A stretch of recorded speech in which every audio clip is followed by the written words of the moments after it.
Welcome back to Bedtime Myths and Mysteries, where history is rarely kind enough to stay buried, and the dead, when properly questioned, can be remarkably poor at giving simple answers.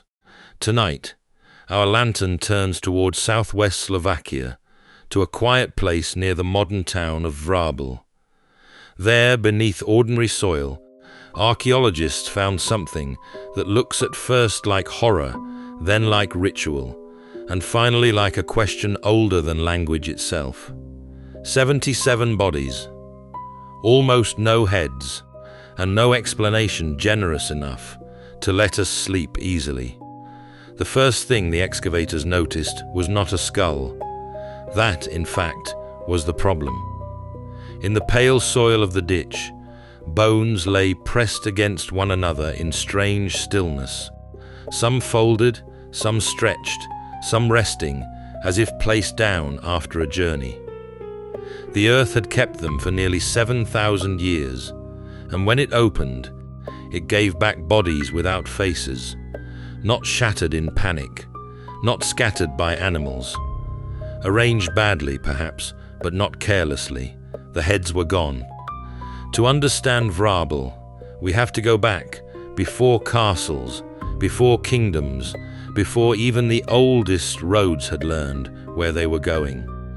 This was the age of Europe's first farming communities, people of the linear pottery culture, named not for their gods or kings, but for the delicate lines they pressed into clay. They lived in long timber houses, raised crops, kept animals, and built settlements that were larger and more organized than the old caricature of Stone Age life allows.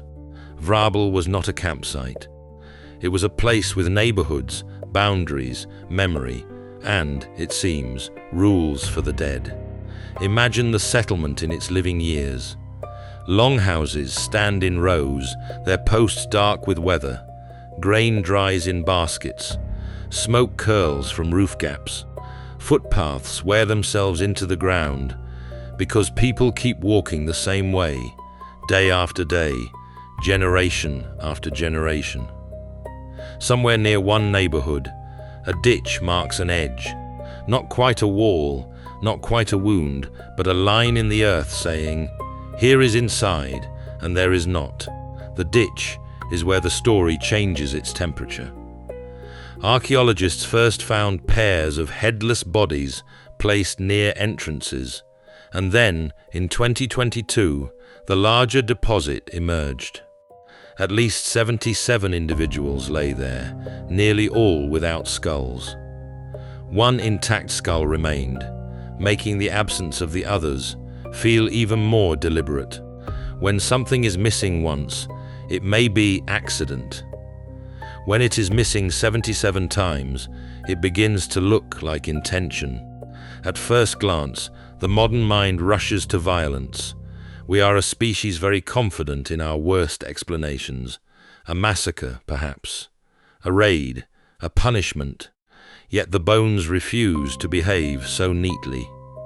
Early analysis suggests that the heads were removed with skill, likely after death, and not simply hacked away in the confusion of killing. That does not make the scene gentle. It makes it stranger. This is where we must be careful. We do not know how these people died. We do not know whether grief, disease, fear, violence, or ceremony brought them to that ditch. Archaeology often gives us the lock, but not the key. It gives us posture, soil, bone, and pattern. It rarely gives us motive. The dead of Vrable may have been victims, honored ancestors, social outsiders, beloved kin, or something for which our vocabulary has no useful draw. One possibility is that the head mattered in a way we no longer instinctively understand. Across parts of the Neolithic world, skulls could be handled separately from bodies, kept, displayed, buried, returned, or transformed into ancestral objects. The head is, after all, where recognition lives. It carries the face, the voice, the gaze. Remove it, and a body becomes anonymous. Preserve it, and perhaps the person remains present in a house, a shrine, or a memory too sacred to leave in the ground. Another possibility is social crisis.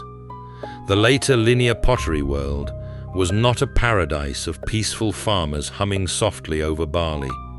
Some sites show signs of conflict, fear, and abrupt change. At Vrable, the ditch itself may speak of boundary making, of communities defining themselves against something outside, or perhaps against tensions within. But the careful treatment of the bodies complicates the easy story of slaughter. Humans, irritatingly, can be violent and ceremonial at the same time. Then there is the simplest and most unsettling truth. The people of Vrable may have understood death through a cosmology so different from ours that every confident explanation becomes a kind of trespass. To them, separating head from body may not have meant desecration. It may have meant passage, protection, return, or release. The act that chills us may have comforted them.